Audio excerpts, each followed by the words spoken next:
후보자님 임명 축하드립니다. 16일 어제 이재명 대통령은 본인 재임 시에 일어난 참사가 아니지만 세월호, 이태원, 오송, 제주항공 참사 유가족들에게 국가를 대표해서 사과를 하셨습니다. 우리는 견제받지 않는 정권과 권력이 얼마나 위험한지를 지난 3년 동안 충분하게 경험했습니다. 외교부 역시 이재명 정부하에서 벌어진 일이 아니라 하더라도 부당한 권력 유지의 도구로 이용된 부분이 있다면 이에 대해서는 사과할 것은 분명하게 사과해야 된다고 보는데 어떻게 생각하십니까? 네, 원칙적으로 그렇게 생각합니다. 네, 그것이 12.3 비상계엄의 밤에 온 마음으로 함께 마음을 모아주셨던 국민들, 또 이제는 내란 종식을 간절히 바라는 국민들께서 바라는 것일 것이다 이렇게 생각하고요. 언론은 기본적으로 정권에 대한 감시와 견제 기능을 가지고 있기 때문에 정권과 언론이 그 관계가 마냥 좋을 수 없다는 것은 어찌 보면 좀 당연한 것이겠죠. 그런데 우리가 이제 전 국민을 상대로 해서 듣기 테스트를 하게 한 윤석열의 바이든 날리면 보도, 그리고 그 내용 잘 알고 계시죠? 네. 바이든 날리면의 발언 당사자는 당시 외교부 장관이 아닌 대통령이어서 굳이 정정 보도 소송을 하려고 하면 대통령실에서 하는 게 맞았겠죠? 네. 그런데 외교부가 나선 것은 어찌 보면 대통령실로부터 팔 비틀려서 대리소송에 나선 건 아닌가 그렇게 생각하는데 동의하십니까? 네. 네, 화면 보시겠습니다. 바이든 날리면 정정보도 소송을 보시면요. 소송 대리인 선임과 관련해서 외교부는 유관기관의 제안에 따른 것이라고 서면으로 답변을 했는데 이 유관기관은 대통령실이죠? 네, 그런 것 같습니다. 그렇습니다. 그리고 이 소송을 대리한 최태형 변호사하고 윤석열 전 대통령은 어떤 관계인지 혹시 아십니까? 잘 모릅니다.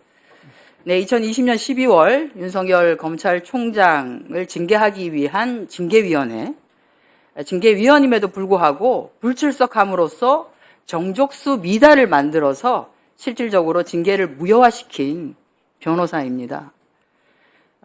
당시 대통령실은 보훈적 성격으로 선임하게, 이곳을 선임해라 라고 했다고 밖에 볼 수 없습니다. 아마 동의하실 거라고 생각합니다.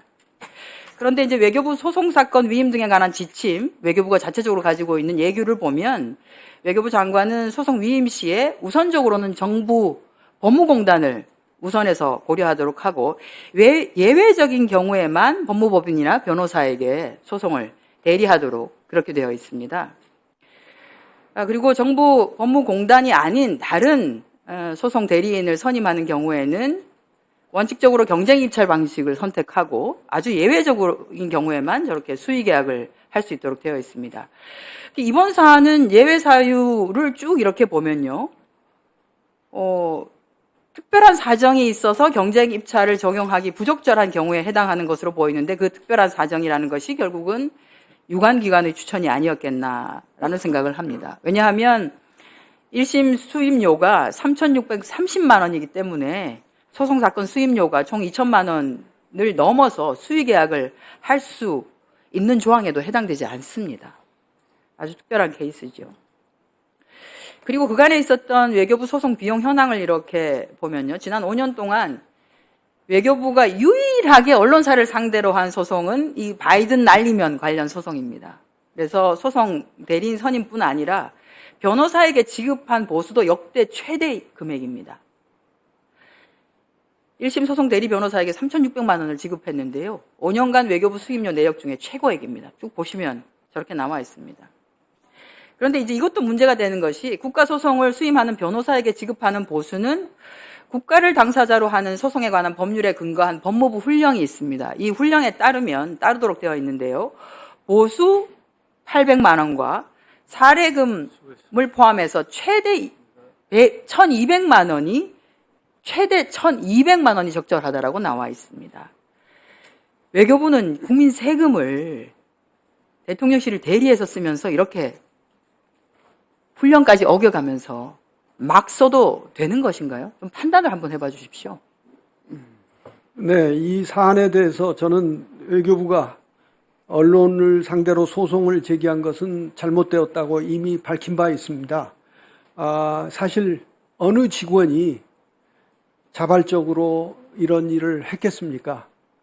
저는 매우 안쓰럽게 생각합니다. 그래서 제가 오늘 청문회를 통과해서 외교부 장관으로 일을 시작하게 된다면은 사과를 포함한 모든 일을 신속하게 처리하고 이 일을 매듭짓도록 하겠습니다.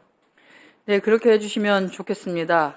왜냐하면 1심 판결 결과를 보면요, 감정 불가라는 의견에도 불구하고 MBC가 허위 사실을 적시함으로써 원고인 외교부에게 피해를 입혔다면서 정정보도 청구를 인용했습니다.